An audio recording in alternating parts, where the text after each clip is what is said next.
आज आपण चटपटीत आणि झणझणीत असा कैरीचा भात बनवणार आहोत।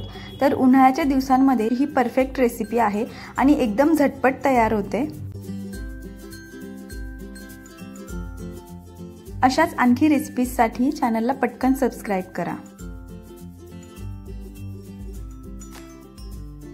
आता चला रेसिपीची तयारी करूया। तर सर्वात पहिल्यांदा आपल्याला भात बनवून घ्यायचा आहे। तर आता त्यासाठी इथे मी 1 कप बासमती तांदूळ घेतलेला आहे।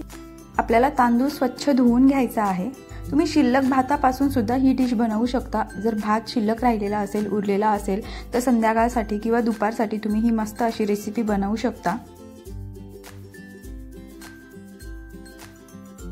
तर आता तांदूळ मी स्वच्छ धुवून घेतलेले आहेत। त्यानंतर आपल्याला यामध्ये भरपूर पाणी घालायचे आहे आणि हे तांदूळ 15 ते 20 मिनिटांसाठी भिजत ठेवायचे आहेत। म्हणजे काय होतं ना, भात मस्त सुटसुटीत आणि मोकळा होतो। तर आता आपण हे साइडला ठेवून देऊयात आणि तोपर्यंत पाणी उकळायला ठेवून देऊयात। तर आता इथे मी एका कढईमध्ये 3 कप पाणी उकळायला ठेवलेलं आहे, 3 ते 4 कप। आणि त्यानंतर त्यामध्ये मीठ आणि तेल घालायचं आहे। पाण्याला उकळी आली की मग त्यामध्ये आपल्याला हा भिजवलेला तांदूळ घालायचा आहे। गॅस फुलच ठेवायचा, कमी करायचा नाही आणि आपल्याला हा तांदूळ शिजवून घ्यायचा आहे।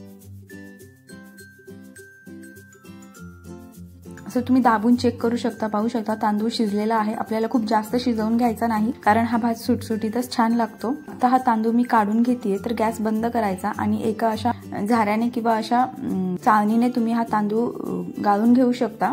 पाहू शकता मस्त सुटसुटीत झालेला आहे। तर आता आपल्याला याला फोडणी घालायची। तर काय करायचं, एक कढई घ्यायची, त्यामध्ये मी तेल घातलेलं आहे। तेल गरम झालं की त्यामध्ये थोडेसे शेंगदाणे घालायचे आणि हे शेंगदाणे आपल्याला तेलावरती परतवून घ्यायचे आहेत।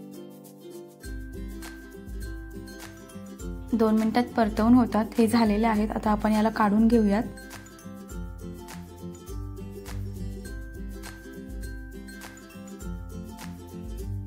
आता त्याच कढईमध्ये मी पुन्हा थोडीशी मोहरी घालतीये, थोडंसं जिरे घातलंय, त्यानंतर हिंग घालायचं आहे। आता 3 ते 4 इथे लाल सुक्या मिरच्या घातलेल्या आहेत आणि एक हिरवी मिरची उभी चिरून घातली आहे। थोडासा कढीपत्ता घालायचा आहे आणि आपल्याला हे व्यवस्थित परतवून घ्यायचं आहे।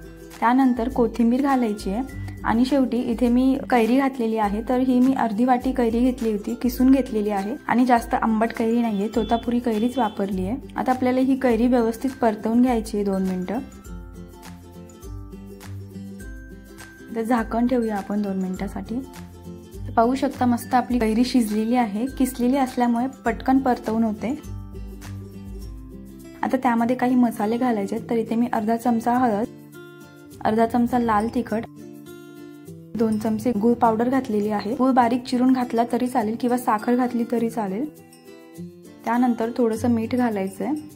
आता आपल्याला हे छान परतवून घ्यायचंय आणि त्यानंतर आपण हा शिजवलेला भात घालणार आहोत।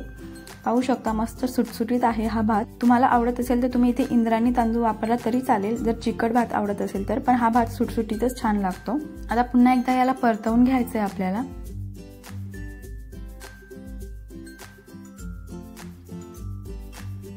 दोन मिनिटं फक्त आपण वाफ काढून घेऊयात। मस्त आपला हा भात रेडी झालेला आहे।